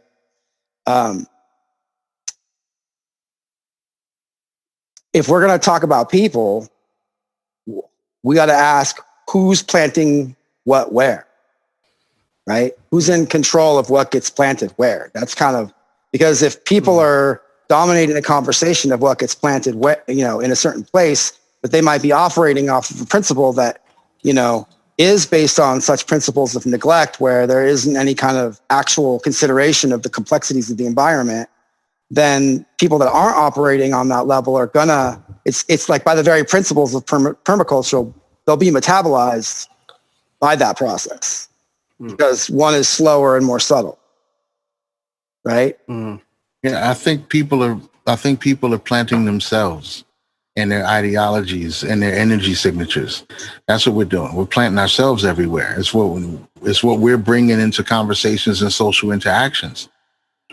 That's exactly what it is. And absolutely, if we're taking too much of the outside environment most of the time into ourselves and allowing that to dictate how we move and be reactionary, that's a big issue with what's going on, especially the way social media is, the way the news is delivered to us, 24/7 hour cycle, all of that shit. It's easy to be reactionary. And that's when you're letting the environment have too much, the outside environment have too much effect on yourself. This is why I say all work is self-work anyway, because that's essentially what we're building is how we focus and function in our own environment. Right. What type of energy signature are we leaving? What are we learning about ourselves? How do we apply ourselves? Where do we fit into this whole thing? And nothing else can be done until we got a firm grip on that. Well, not nothing can be done. Things can be done, but they won't be efficient. They may not be that effective because I mean, it's like having do you have somebody work at a soup kitchen who's racist? Right? It's like, yeah, you want to work at a soup kitchen, but it's like, as long as no black people come through the line, I'll work. Right. Yeah, that ain't gonna work out. It's like, no, you're not. You're not properly aligned enough. I appreciate that you want to feed the homeless, but you have more work to do, sir. That's just the facts, right? So that's what I'm talking. We have to cultivate ourselves. It's all self-work. It's all self-work because yourself is gonna come in contact with, I mean, a tremendous amount of other conscious agents. So if you're not, and this is easier said than done. I think this is important to talk about. But if you're not in control of yourself, that's going to affect every relationship. Right? Oh yeah, absolutely. And just because everything one does is going to affect every relationship. But then this comes down again to ability. As someone who's on the spectrum, part of my development as a person was learning how to not lash out, even though it seemed like the sensible thing to do at the time, right? Because of certain situations where the only way to survive was to push other people away, right? And so those impulses are born out of real survival mechanisms. And, my personal life, they got me here, right? So I can't just pretend that they were never nothing, right? But at the same time, I'm a conscious agent, like a tomato plant is a conscious agent, in the sense that I'm going to be a reflection of my environment, and my expression of myself, of that makeup that I am, is going to bear the fruits of my structure from the context of my environment, right? So in the context of permaculture, if we're talking about where we're at and how we can generate abundance, it just seems like a tactically viable approach to consider where that consciousness is fought again and pushed away, because it does exist. You spoke on it when you were talking about the social awkwardness of changing the way you were structuring your land and how that caused people to look at you in ways. I mean, there's communities in the world where that level of social currency is critical to their sense of well-being. So it's going to hit people in ways that are going to cause potential conflicts, right? And so even in the act of changing your land, you could be inviting a conflict onto your doorstep, right? So it's easy to talk about self-knowing in the context of the meditation in a garden. And yes to that, may every person find themselves in a garden that they feel safe meditating in. Absolutely. But that's specific. And if we're dealing in an environment where there's already a lot of violence, regardless of whether that's fed in a certain way or not, interpreted in a certain way or not, there is violence happening in our communities just by the basic functions of how we organize. The very principle of rent is an act of perpetual threat of violence, regardless of whether one moralizes it or not. That's what it is, right? The threat of a 30-day harvesting on a person is going to motivate them in a way that can cause trauma. And that trauma isn't going to just poof into the environment. And the more that trauma compresses wherever those pressures exist, we're going to see conflict and violence. And so if that exists simultaneously, the fact that within those pressures, there's people that are literally going to react angrily to the idea of generating abundance off of your land, it's irresponsible to not consider what we need to do to meet that if we have the ability to do so, to be prepared for that. Because if we're talking about a major consciousness shift, then the more powerful it is, as you pointed out, the counter will emerge, right? I would say, like I said, back to all work is self-work. I think a lot of those things you mentioned would have to be examined by the person who's in a situation and under that sort of pressure. everybody has to apply themselves in the way that they can, right? Mm-hmm. But if you're not doing I'll say it, I'll just call it the work. Mm-hmm. If you're not doing the work, Mm-hmm. you're just going to have way less of a chance. And the only place I'll disagree with you, soft disagree with you, Mm-hmm. is where you said that type of trauma doesn't just poof into the environment. I'll disagree there, and I'll say, if you're doing the work, Mm-hmm. you transcend it. Mm-hmm. It changes. Yeah. This is what alchemy is about. This is the whole basis of the idea of alchemy. You literally transmute and change these things if you're doing the work. Mm-hmm. So some people are not aware of the work. So There are people who don't even know about it. There are people who know about it but don't think that it'll be effective because of their situation. right. They say this is for people who can meditate in gardens. This ain't for people Right. who live in the projects. That's what they're going to say. And I understand that. That's valid, but it's not true. Right. It's valid, but it's not true. We just have to normalize that. I think the best thing that I can personally do for anybody in any of those situations is to be as much of an example of the truth as I can be. Mm. The only thing I can do really and hold myself accountable for is to lead by example. Mm-hmm. That's it. Outside of leading by example, whatever other juncture I come to where I can help install something or build something for people or help, I'll do that on a case-by-case basis. Mm-hmm. But the only thing that I personally hold myself accountable for is leading by example and sharing the truth of my experience. Because I can't penetrate something. If somebody would have told me the same thing, if you played this, if you took this recording through a time machine and played it for me when I was 17, I'd tell you to go fuck yourself. and I understand that. I get it. It wasn't for me at 17. Mm-hmm. It's for me now, and I understand why. I'm not going to try to break through to a 17-year-old. Hopefully, a 17-year-old who's primed for this experience and primed for this understanding will come across one of these recordings, and maybe something will spark his interest. So I can give this to posterity. We can record it. It's infinitely scalable. Put it on the internet. It's accessible to anybody all over the world at any time of day. Mm-hmm. That's the best I can do. That's the best I can do because I understand that it may not be for me to come tell somebody, oh, don't worry, you can just use neurology and neuroplasticity to change your trauma situation. I'm not going to try to beat that into somebody who's experiencing something that's going to make me sound like an idiot. And I get it. I totally get it. They're just not primed for the conversation yet. Mm-hmm. We just have to let them evolve and grow through whatever they're going through, leave as much information accessible to as many people as possible, and let the universe deliver them to the experience. I can't debate with them about it. I can't try to go rescue them.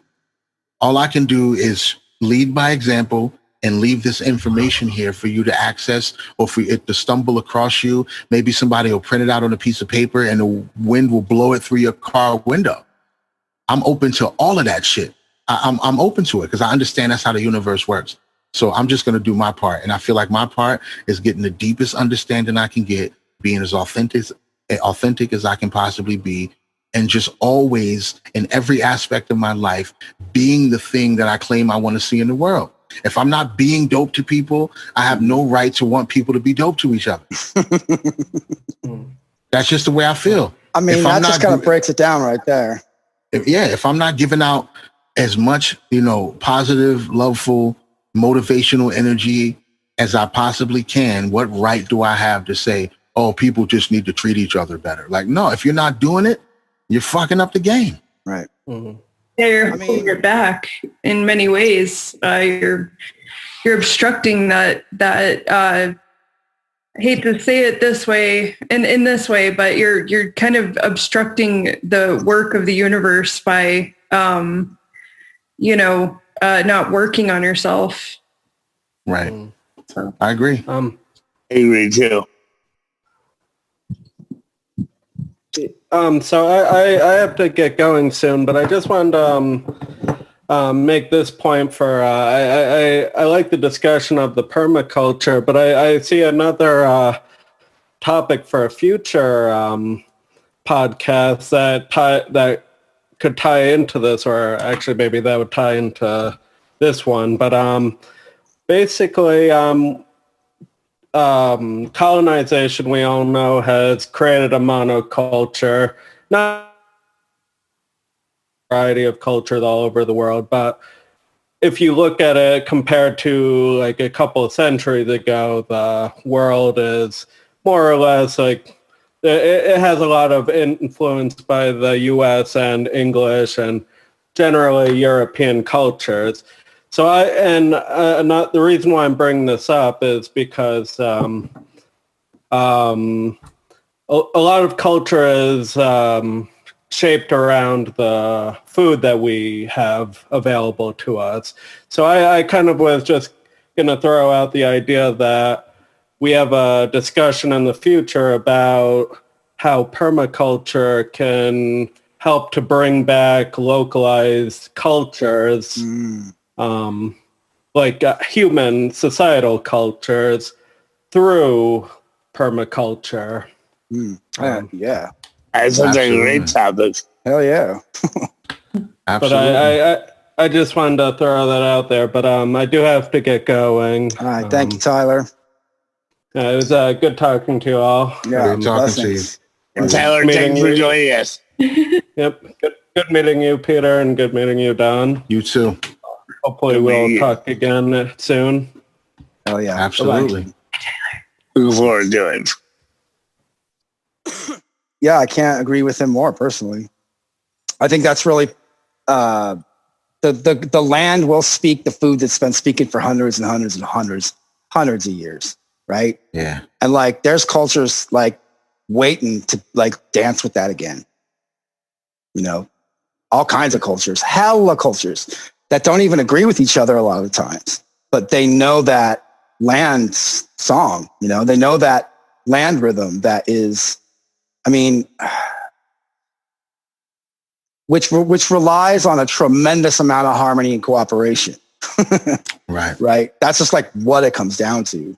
So like, where are we not doing that? Like when we talk about like overcorrection, like that's a dicey conversation in the larger stakes of these conversations, because there's pretty toxic pressures in our society. Some of them are ephemeral and complex, especially as we introduce the interconnectivity of the internet.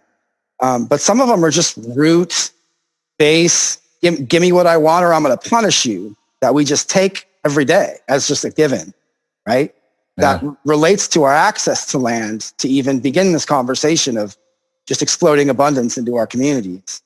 And I don't know, man. I just feel like it's so easy. Like, it's not like we don't have the tools. Like if we just said like, hey, what if we stop doing these things and put that energy into this as just a whole bunch of people, we just decided to do that.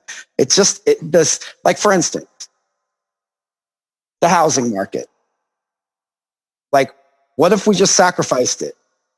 You know, just cut it open, made a sacrifice, took all that power and energy and just directed it into what we're talking about. Is it possible as a human species to flip this paradigm where living on the land is a pressure into living on the land is a fucking blessing, right? It can be done. I believe it can be done. I actually think that like on a physical material level, it's not even debatable, right? It can be done, but not by sacrificing the housing market. The way that's done is by purchasing 150 acres of land and inviting in all the people you love and trust and you want to build with, and you build and you have your own community, and you prove that it can be done through your actions. You lead by example. That's how you do it. But that's a cutthroat game, though. It's not a cutthroat game. You can buy 150 acres of land right now, today. If you had the money, you could buy it. That's the key, though, if you had the resources. But that's the thing. Okay, so, and there's lots of ways to generate resources. Mm-hmm. Part of self-work, in my opinion, is reframing your relationship with money and finance and understanding things about the system that you can use to your advantage. And like I said, things that can lead me to my highest good, I take advantage of. And one of the things that can help lead me to my highest good is generating revenue. Mm-hmm. It's just good for you. It helps no matter what it is you want to do. If you want to clothe people, you can clothe a lot more of them if you got a bunch of money. Right. So that's just the facts. But you've also introduced a hack that expands this conversation, right? Because well, you've been talking about a lot of different forms of currency for a long time in the time that you've been talking about the shit you've been talking about, right? You've been breaking down different forms of social currency that I think point out to the fact that when we're talking about currency on a practical level, the distinction between fiat currency, like fiat state-backed currency, and human currency are vastly different things. And like, here's an example. Money doesn't make things pop. If things pop, money follows, right? That's if someone did the self-work to master an instrument and they play masterful music, people are going to want them to do that in a capitalist environment, and they're going to pay them fiat state-backed currency to do that in specific places for people that generate fiat state-backed currency to watch, right? But the quote-unquote value of the music that person has created through their self-work is going to exist on so many levels beyond just that fiat currency that involves human exchange, right? True. So that's where I feel like the conversation of currency and generating currency with each other drastically expands beyond just the conversation of state-backed fiat currency. And we have to evolve past that, because what state-backed fiat currency can't do is actually measure anything it moves through. It only measures perceived value. It can't measure what each human being is actually going through during that process of exchange. But we've evolved, modes of exchange with each other based on things that go all the way down to our body cues, right? Like that we exchange ideas of value, where we exchange, through compassion, we exchange each other's stories that create feelings within us, right? All those things are forms of exchange that's happening without any fiat currency involved. So the conversations that we're having, you can apply them to, well, yeah, if you just get a bunch of money and you master yourself to do that, that's a given. That's like a truism, It's finding out how to expand that conversation in a way where the truth of the abundancy between us that's always there when we sync with each other and cooperate, is just simply, it provides more than fiat state-backed currency. Like that form of currency would get in the way given the capacity that we have to generate from cooperation, right? I don't think it would get in the way unless we wanted it to. I think because that's a mode of operation and a medium of access that we have right now, is what we can use. It's alchemy. You transmute one thing into another. You telling me that I can create this value or extract this value from this place, this entity, this system over here, and they're going to give me a bunch of pieces of paper or a few digital currency ticks in my account, and I'm going to be able to turn that into a 150-acre oasis that can house thousands of people. And it's alchemy. They gave me a seed. Mm-hmm. I planted a tomato, and I got 7,000 seeds in return. Mm-hmm. That's the way I look at it, because that's just something that we have. It's measurable. And it's going to give us access to everything that we want. But it's still occurring on top of a ton of other currencies.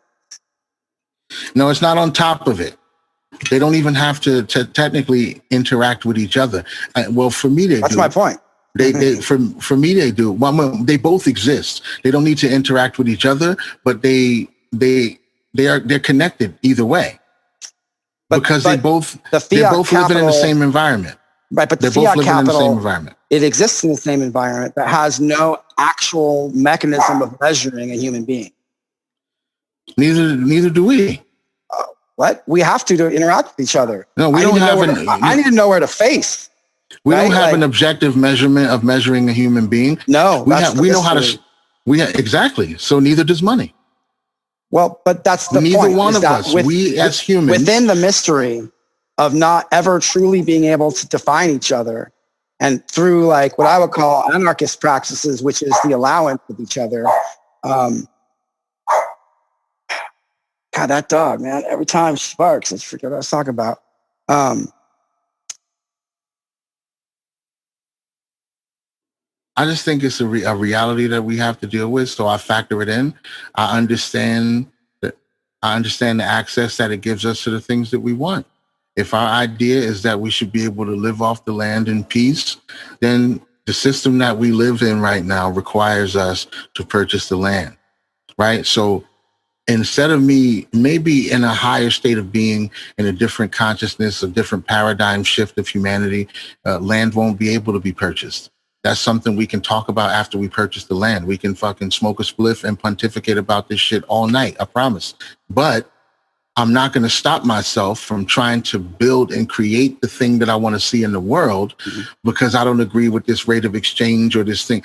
We got to deal with it anyway. I'm going to need to, I can't hug the gas station attendant and show him compassion and he give me some gas in my car. So that's not, maybe it might work 1 out of 30 times, maybe, but I can't count on that. If I need gas, I got to get gas. I need money, right? So we're going to use it in every other aspect of our lives. So there's no point in me, tying it off or putting it off the table when it comes to building this huge vision of mine of owning property and having a healing center and all of that. I'm going to apply that same metric, the same metric that I pay my mortgage with and I bought the microphone to podcast and my computer, like the same metric I use to get all of that shit working. I'm going to use it to get this other thing working too. That's just the way I approach it, in my opinion. You know what I'm saying? Because I guess what I'm talking about, though, is that all the stuff that comes before the conversation of the access to resources through the access to money. Like I feel like there's an infinite amount of ways someone could branch off from, look what I did when I got all this money. And that could be observed and documented. But in terms of creating something new, because I don't feel like that's particularly new information. I think it's a given that someone would understand if you get very rich with fiat state-backed currency, you're going to have access to a lot, right? So every point before that access to money is going to be a conversation that when you look at the scope of who doesn't have money is going to expand quite a lot. So making what you're talking about accessible strictly from a tactical point of generating this from fiat-backed currency, applying exchange of ownership from the state to a person or from another person to another person through the permission of the state. That's kind of like I said, that's a given. Like, I don't think that's particularly revolutionary ideas. It's reliable in our current system for sure. But what I want to mine is our human capacity to see what happens before that as a community that gets there with such potential that by the time we get there, we're like, why we don't even need this metric anymore, right? Because the conversation, how would you suggest someone do this who can't, get a job for any number of completely valid reasons? I would have to wonder, like, what else they're doing, period, just in existence. Like, if you can't get a job, like, what is your existence like at this point? Like, and what is it that you want to move into, that you want to change into? You might be able to find a way to make yourself helpful on somebody else's farm, or there's a lot of ways to get to that lifestyle or that type of environment. Mm-hmm. But I'm talking about doing it for a little bit different reasons, but there's a lot of ways to get to it. And like I said, it's not for me to tell people from within their scope of experience how to access these things. Mm-hmm. I'm just talking about the reason why I access it and what I see as powerful methods to putting all of this shit together and implement and how it affects life in general. Right. So there's a million inroads. Mm-hmm. There's going to be a million inroads to the same destination, because I personally think that's just where humanity has to go. We're going to have to go back toward a more agrarian society. More people are going to have to know how to grow food or have some type of knowledge of it. We're going to have to start getting rid of these grasses and growing native plants. And just because of the way we're affecting the environment, we're going to have to start changing back eventually. So, but there's a lot of roads, but everybody's going to have to go in the same direction. Mm-hmm. So I can't, not that it's a waste of time or anything like that, but it's like, I don't see any personal benefit for me to try to figure out an entry point for other people that I can't even fathom what their experience there is or where they at in their journey or anything like that. Right. So all I can do is be authentic to my own experience, right, and just talk about what I'm doing and why I'm doing it. right. So I don't know how this is going to land on other people. Right. And I'm not sure that's my concern, really. I can't, because there's so many variables. There's no way that I can preload it to be more accessible to people who I don't even know what they're experiencing. Can I jump in? Yeah.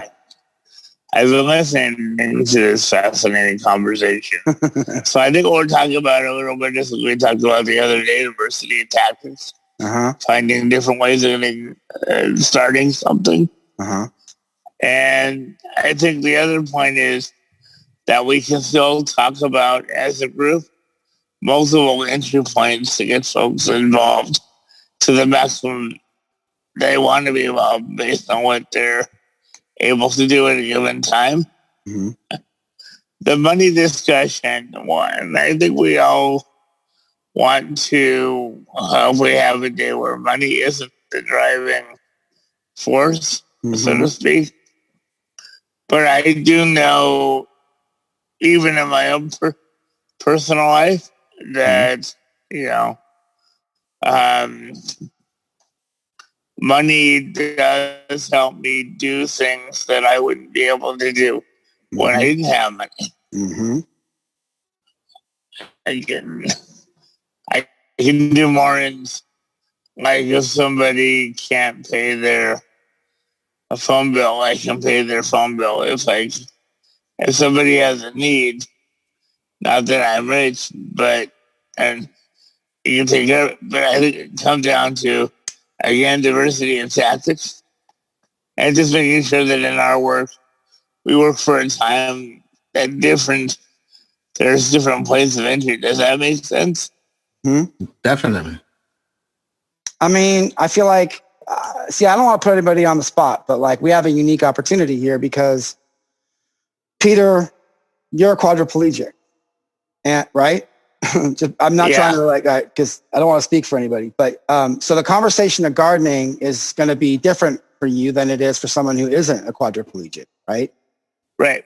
But I already have some suggestions. Oh, go ahead, then I'll jump in. Oh no, please go ahead. Please go ahead. I please talk. So for me, I do have very limited use of my experience. So for my gardening, I would want accessible gardening, which means I would use raised garden beds so I could get more involved, get my wheelchair close to it, and a path to get to the garden. But I might enlist folks on my inner circle to help me do some of the physical gardening that I can't do. I'm certainly capable of learning how to do it, okay? And that's something that I've been interested to have a conversation. Because right now, I don't know that much about gardening. My mom was a gardener, but it didn't get transferred down very well. But I can see myself getting involved in gardening, but I would just have to adapt it. It would still accomplish the same goal. I just may need extra assistance or design my garden so it's accessible for me. And while I don't know that much about gardening, I do know how to make, I've helped people make their gardens accessible before. So that's something I could bring to the table. Yeah. Right. That's beautiful. Everybody has something to offer. Everybody has a part to play. Yeah. And there's always ways you can apply yourself. And the reason, like I said, the money thing came up is because that's just part of a personal evolution thing that I'm into right now. But it's like you just realize the consciousness that you have about it up to a certain degree. And when that shifts, you just understand the power that you're able to push in the right direction when you focus on generating revenue. You know what I mean? And there's so many ways. We have more access to it now, I think, than we ever had, with the way people can create products and sell them online. And like this, there's just so much possibility that you can take advantage of right now because of money's the way the all internet made works. up. Like money's all made up, so we can guide it in ways that are novel. Right? Well, it's currency, it's energy and currency, right. And it's what we use anyway. There's always something of value to humans, and as long as there has been things of value, we've traded them and we've given them to each other as gifts and shit like that. So this idea of a technically inanimate object being passed to a person as a means of trade or as a gift has been with humanity for a very, very long time. And right now it just takes the place of dollar bills.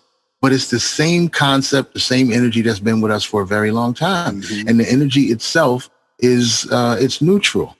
It's what we do to it and what we apply to it that gives it all the extra spin. But the energy of currency is neutral. And to add to that, and I think this is really, when you're talking about perceived inanimate objects, what I want to put forth for consideration is that by the time the conversation gets there, there's been so many dimensions of exchange prior to even that, right? Like the currency that bounces between people, that's exchanged between people unconsciously, even constantly, is a form of generation of currency, and it takes labor, right? So that by the time that we even get to the ideation of the value of a physical thing, we've already done a fuck ton of economics, like a ton. And I think there's something to be mined there. And I think the more we unpack that and allow space for it, the more the other conversations will just follow. And that is related to changing the paradigm with what you got. Because the truth of the matter is if you got a bunch of money and land, you can do this permaculture thing. But if you don't, no, that's not what I was saying. I'm not saying that's what you're saying. I'm not saying that's what you're saying. What I'm saying is that, I'm just saying that, like, and if you don't have a bunch of money and you don't have a bunch of land, you can still do this permaculture thing because it's going to show up somewhere else differently, right? Oh yeah, that's what I was trying to say. No, the reason that I brought it up was because you were talking about you said just sacrifice the housing industry and live in this certain way, this communal type of way that humans can interact with each other. And what I was saying is the way that you do that is not really, in my opinion, trying to really, unplug and flip over the housing industry, but by getting a piece of land and experimenting and doing it yourself on a smaller scale before you have an expectation of humanity as a whole to do it type thing. Right. And so to me, that would be a better place to start. Right. Okay. I hear that. So we're and go ahead. Sorry, Peter, please. And that's why I was talking about, I think I was hearing what you were saying, Dom, but I was hearing a little bit what you were saying about why it's only need to have different points of entry. So that whatever someone's personal life experience, they can figure out a way that would enter into this paradigm the way that's easiest for them. But I think I do understand what you're saying, like with housing, because that's kind of what I did. I took, I've always worked, but my mom passed away a couple of years ago, and I felt I was able to buy a house now, and so now I have house privilege. But I try to turn that in a way to help people as best we can. Okay? But certainly without that, I wouldn't be able to do what I do now, or trying to do now. But I think I hear Eugene's point where we have to look at other ways of how people can participate and access too. And that's the one thing about our work, because I think while money is always part of the conversation, we don't want to create a system where basically what exists already is a class system depending on how much money you have or what is deemed to be your self-worth because of what you have monetarily or materially. Like, for example, I work for a nonprofit agency. As part of my work, I work for nonprofit social services.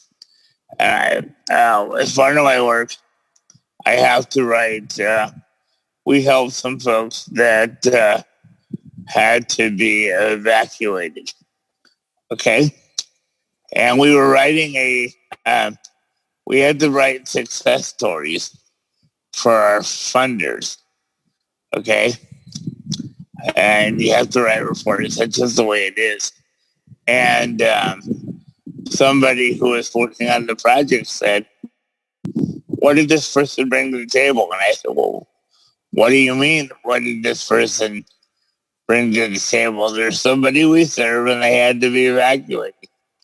No, what talents did they bring to the table as to, well, we're helping them? And I said, because they're the people we serve, but they thought it would be more, what's the word I want? Kind of,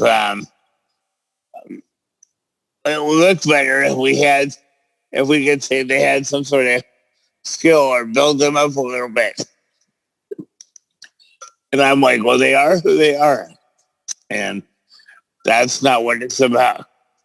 But that person was thinking about the money aspect rather than the mission. Does that make sense? Definitely. I think that's just personal alignment. Some people, that's just how some people are aligned. And I think people have intrinsic value, in my opinion, but not everybody can apply themselves in every place. And that's just the reality of the situation. I don't really know what the person was expecting. I don't know what they were expecting them saying, what do they bring to the table, or what would you want them to bring to the table in this particular situation? But sometimes it's a valid ask, because I've even with Eugene a few times when he talks about ableism, like we've spoken about it before. And sometimes I feel like it's just a reality of existing in three-dimensional space. That's just something that we have to deal with. That's not something I think I would personally be trying to eradicate from myself, like bigotry, but ableism. Like there's going to be things that need to be done that not everybody is capable or able to do. Yeah. And that doesn't change human value, in my opinion. That doesn't affect, but if I need somebody tall to help me reach the top shelf, there's ladders and stuff like that, but it's like, this guy's just going to be a little bit more help to me than that guy. That's just a three-dimensional reality, And so sometimes those are valid questions to ask for. What can this person do? If you run a tech company and your homie's like, yo, hire my friend. You're like, well, what, can he code? What can he do? What can he do? Is he going to be good at the job? Is he going to come in on time? I don't think that's ableist.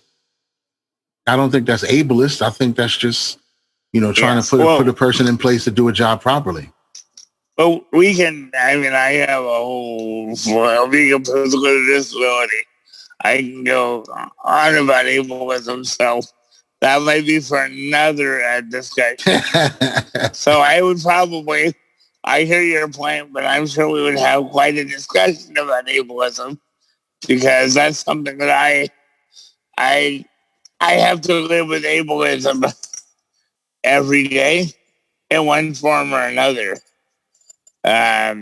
So we can have a whole discussion about that, and I look forward to that one day. And there would be an educational discussion, because I like sharing philosophy. Now I got both my dogs barking. I got time for the conversation personally, but I don't know if everybody else is getting fatigued or not. I know that's going to be a deep one, but I definitely recognize that there are things that are objectively ableist, but I also understand that the concept, in my opinion, the concept of ableism is just a byproduct of living in a three-dimensional world. I think it's just a reality that we have to face. I don't think it's like a social wrongdoing, not in every occasion. I think it's just something that we just have to deal with. It's real. People have different abilities. Some people are taller, shorter, stronger, faster. That's not what ableism is, though. Ableism isn't the acknowledgement of the differences in people. That's not what ableism is. Creating a hierarchy that specifically says that certain shaped people are more valuable than others. That's just really what it's about. It's dinosaur bigotry, right? It's not the complexity of it. Usually, in my experience, comes from confusion. It's just literally people that are deemed valuable because of what they can produce to the people that have the power to call the shots of how things are organized are just intrinsically more valuable because they serve that purpose of generating the specific perception of value. I get that. It's no deeper than that. Well, I get that. I mean, I think it's a conversation we have. I don't think we want to necessarily have today. Just because we were already on and we got a lot of process. So, but I think we should have it some point. But I'll just close on this. It is really important, at least in my work in social justice, that, I've been working for the last 35 or so years, maybe a little longer now, to get rid of all the isms, okay? And ableism is what keeps a lot of people with disabilities like myself who work hard still, I'm underemployed and not really, I mean, I have a full life, but there's a lot more I would do or could do, but there's a lot of barriers in the way. Whether it's going to the doctor yesterday and having a treatment like I was 5 years old and go, they're there, okay? Because I had to, actually it was the day before, they had to check something, and I couldn't roll up to the machine for them to do the test. So, anyway, I'm getting off on a tangent, but it's 3, so I'm going to slow down. But I really did enjoy this conversation, and I really didn't do a lot of talking a lot because I was listening, because I was enjoying the conversation. So thank you all. And shout out for Suzanne, too. Nice to see you again, as always. Word. So thank you, Dawn, for coming. Yeah, I appreciate it. Yeah, Dawn, thank I appreciate you. it. It was great talking to everybody. I loved it. Would you be down to continue this? Absolutely. Just let me know whenever, if we can link up and coordinate the schedules. I'll be more than happy to come back on. What'd you say, Suzanne? Oh, I was just going to say, I really appreciated getting your perspective. And, just like we did with Peter, it's been really, really helpful because there's a lot of things that, we need to consider for various people who are in different points in their lives and different abilities. So, but having this also helps me understand where we can kind of converge. Right. Some things. So it's just super helpful. Awesome. Well, I'm glad I could be of some help. I'm looking forward to talking to everybody again. Like I said, just let me know. I'll be here. She's gonna blossom. And Don, awesome. I learned a lot from you. I really enjoyed the conversations, and I got some more things to research. And of course, Eugene, can't say enough, my brother. I appreciate your work as well. It's love. All right. Thank peace, you. y'all. I appreciate it. Yeah. All right. I'll check y'all later. Again. All right. Peace. All right. Peace. Peace. Keep you guys older. Take care, everybody. You too. Be well.